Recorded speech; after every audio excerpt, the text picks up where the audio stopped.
just trying out a new product. It's for people who are afraid to face reality. We're doing a very brisk business. Why do I want to talk about mental health? My name's Iris, and I am a psychotherapist and EMDR therapist. And I've been working with people who have been traumatized, predominantly childhood sexual abuse, for over 10 years now. And I deeply care for my clients, and I encountered their distress, but not only the distress because of what they have experienced as trauma, but also their distress of encountering the mental health services and how they are provided or not provided help. And it's bonkers to me. It doesn't make sense. It's insane. And the reason I'm setting up this channel is the reason why I'm doing this channel is to try to find answers, but not from a position as if I know everything better. I have my opinions. I know what I think the problem is, or where I think we need to make changes, or what we could do differently. But I think the people who themselves have experienced distress because of the system or because of medicalization, I want to hear from you guys, because I think you guys are the authorities into what could be different. And this research project does interviews, and therefore I would like to interview as many people as possible who have had problems with diagnosis, who didn't want their diagnosis, who knew their diagnosis doesn't fit, who want to get rid of the diagnosis, or people who are trying to get diagnosis and just really didn't get anywhere because there's a tendency, there's like a, how do you call that?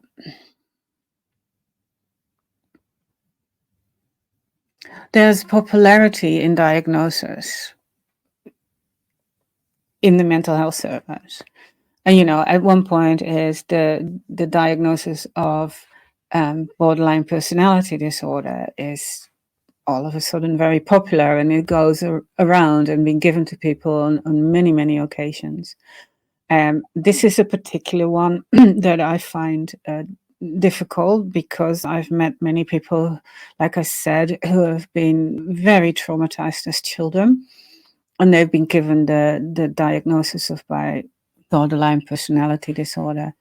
And it just doesn't make sense. And when you've got the label of borderline personality disorder, you're going to have a hard time, because if the crisis team gets in contact with you, or you get in contact with the crisis team and they see borderline personality disorder on your file, there is a prejudice against you. They won't treat you like or approach you like other people.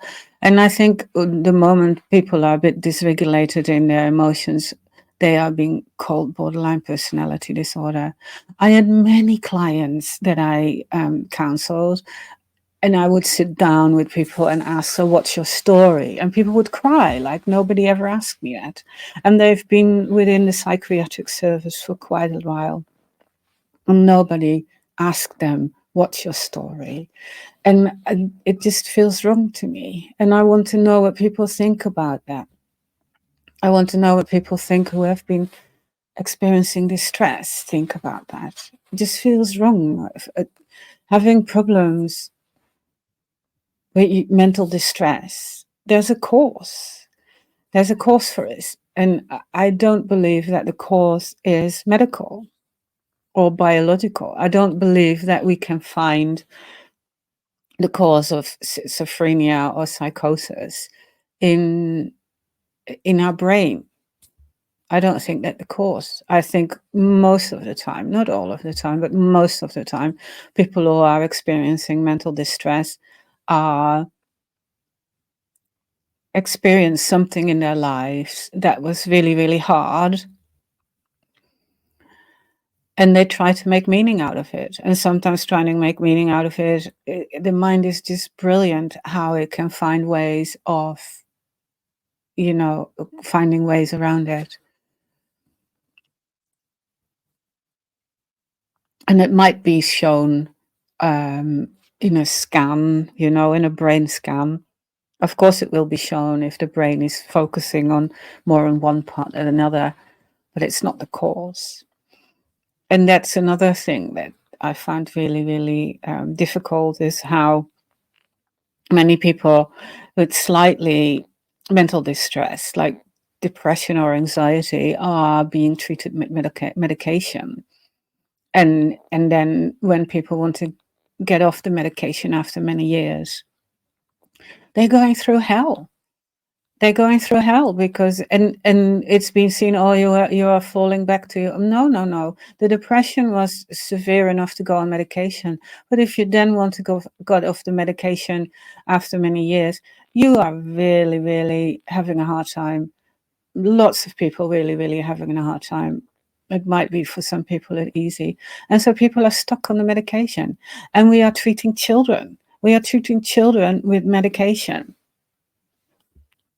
It's not sane. It's not healthy. It's just not healthy. I think mental distress and suffering is part of being human. And I'm not saying that we need to suffer. I'm not saying that it's healthy to suffer. What I'm saying is that the approach to mental distress it should not be medicalized. It's not that there is something wrong in your brain and then you take a pill and then it's sort of corrected. Nobody knows what's healthy mental health. What's the correction towards? What's healthy? Who is a healthy human being? I think nowadays there are people who would claim that a healthy human being is somebody who doesn't feel or doesn't have emotions, is rational and logical. It's insane. I'm really worried about children being medicated with antidepressants or anti-anxiety. It's part of life. And sometimes it gets a little bit too difficult. And then we need to talk. And sometimes childhoods are so severely difficulty and children are so severely abused that they have problems in later life. And we need to talk. We can't just give medication. I have experienced lots of clients who, have very bad childhoods and they've been put on medication and it helps a little bit for a while, and they're relieved. Of course they are. But then it's not helpful anymore. And then they need to get on more medication. And it helps a little bit. And then it doesn't help anymore, etc., until they are at the highest dose. And then they've been told, sorry, we can't give you any higher doses. I had people who had devices planted next to their spine that gives off electrodes for pain relief. It's just not the way. And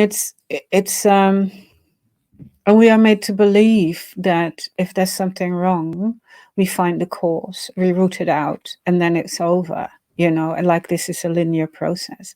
That's not how mental health works. I just don't believe it does. I don't believe that we can have mental distress, get a pill, and then get rid of it. It just doesn't work like that. And that's another myth, that the people have been told, and we've been told for a long time, that depression, there's like a missing of a chemical. And when you take this medication, it will be solved. It's not true. It's not real science. It's not that they scientifically found the lack of that chemical in the brain as a cause of depression. They turned it around. They made this medication. I think it was actually for people who are suffering with menstruation. And they noticed that the moods went up for those people when they were trialing this medication. Well, the mood, and this chemical was causing that.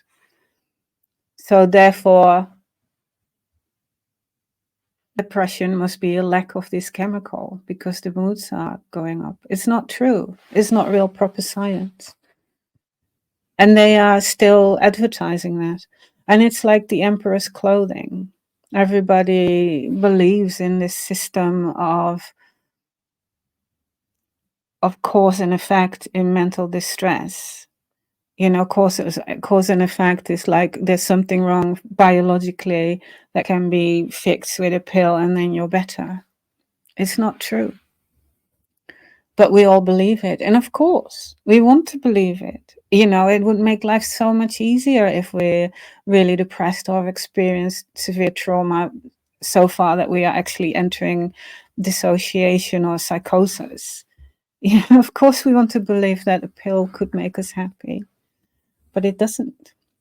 I'm really sorry to say that because it's painful and it's not nice, and that we're not connecting with other human beings, and there's, you know,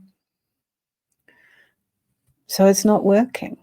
We need to have a different approach. We need to take the mental health, the stress out of the medical model. It's just not right that people are depressed, which, you know, is a state of mind which is very negative. It's very negative words go into your mind in depression. It's a state of being which is really not nice for you.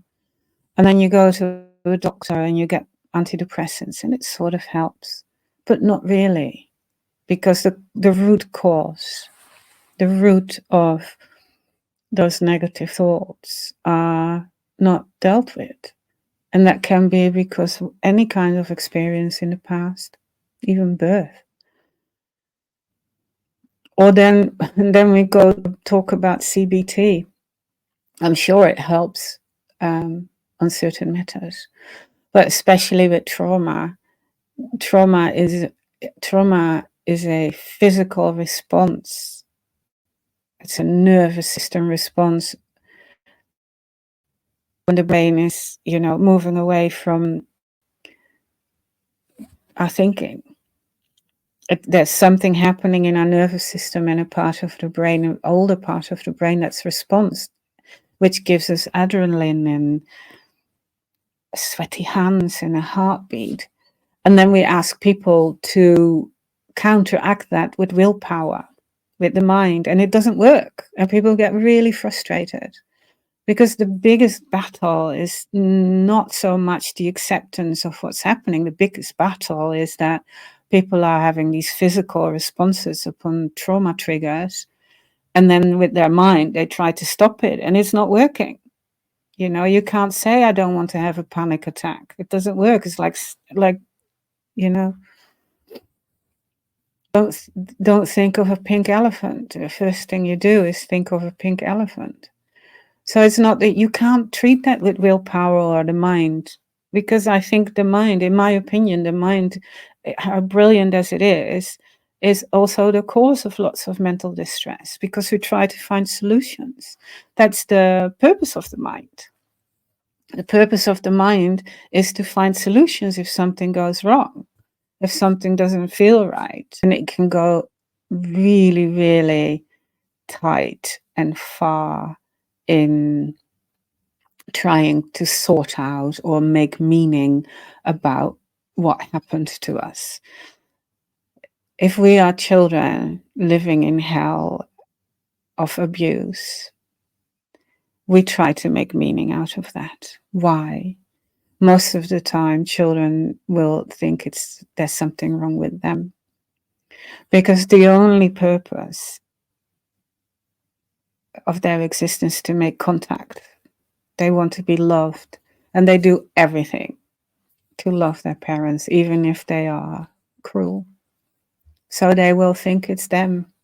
And their mind will make that sense of it, their meaning out of it. Like, oh, that, there must be something wrong with me.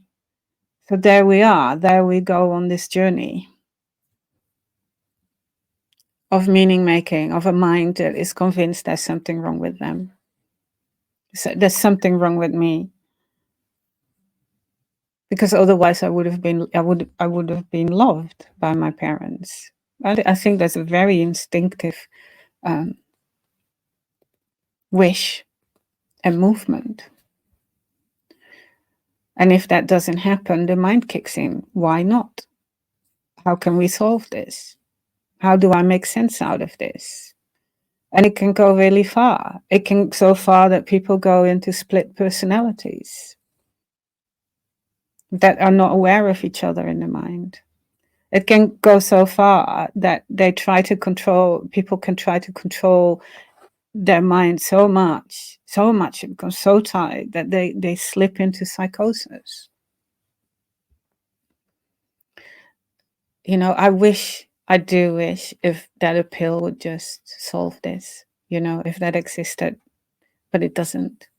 I'm really sorry, but it doesn't. And we need to talk to people.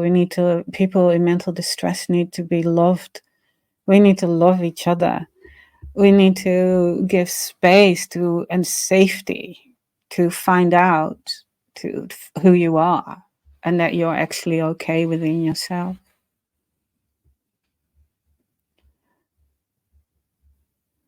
Yeah. So that's why I've got this channel.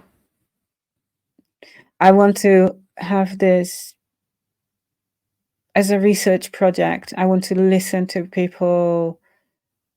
I want to hear stories. So please contact me if you're willing to talk about your story. I know it's a bit scary, and I will put good boundaries in place. And I want to talk about people who are also not agreeing with what's happening at the moment. And there are a lot of people. There's the power threat meaning framework from the British Association of Psychology. I think that's where I originated. As a alternative to the diagnostic system, where childhood experiences of power and power misuse and social environment is taken into account in how we are shaped and how we are making meaning of our mind. There are so many initiatives going around because I have a feeling that lots of people are not believing in the current system, that it's not fit for purpose. So I want to have interviews with people like that. I want to do book reviews. I've got some here. Just got things rolling for me. I think it's another one by him. It's James Davis. He's got one called Cracked as well. It's a difficult read because it's just undermining the authority of psychiatry. It's an authority based. It's a sandcastle. It's scary to read how the diagnostic system, which is used in the UK and the USA, but similarly in Europe, although it's not the DSM, it's how it was created from a let's find a language we can share so we know what we're talking about together, to very strict boxes of diagnosis, to get the diagnosis is to fill in a list. And if you tick so many boxes, you get this diagnosis. How these people came up with diagnosis is scary. They were made up. The categories were made up. It wasn't based on science. It wasn't based because we discovered something and then we can create this box, like we could, I don't know, with some sort of disease, like COVID, they could recognize that's COVID. That's not the case with mental health or the diagnosis. There were just people sitting in a room, a group of people sitting in a room deciding, well, let's have this diagnosis in the book. Oh, let's have this diagnosis in the book. And then it just grew over the years. It just got bigger and bigger, And then there is the question of the influence of the pharmaceutical companies in this whole process in the last years, the last editions, because they benefit with diagnosis. You fill in a list, you got this diagnosis, you take this pill. And actually the list of anxiety and depression connected to the DSM are copyrighted by pharmaceutical company. It's just unethical. It's unethical.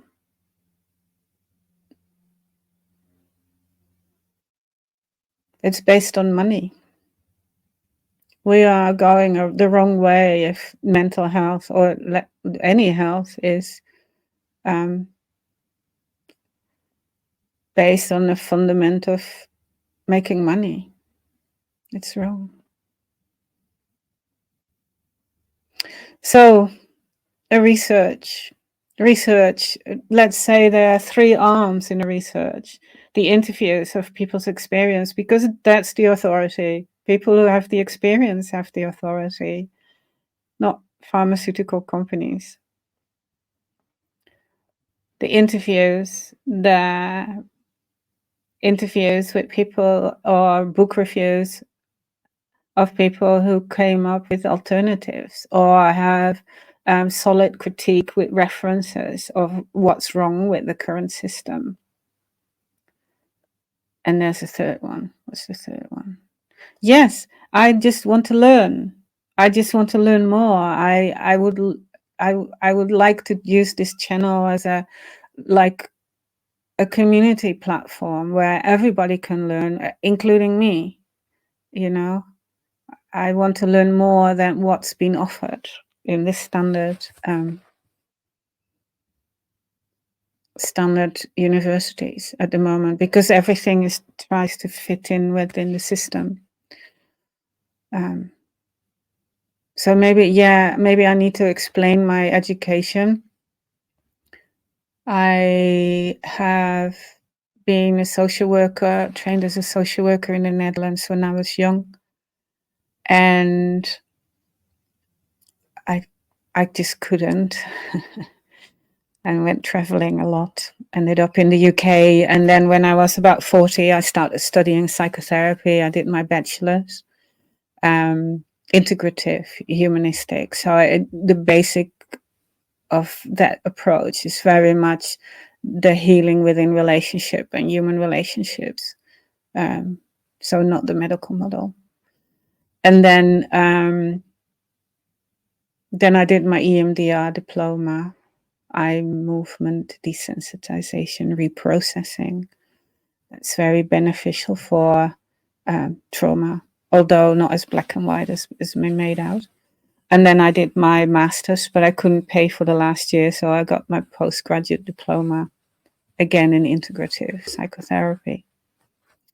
And I've been working predominantly with sexual abuse, childhood sexual abuse, for over 10 years now.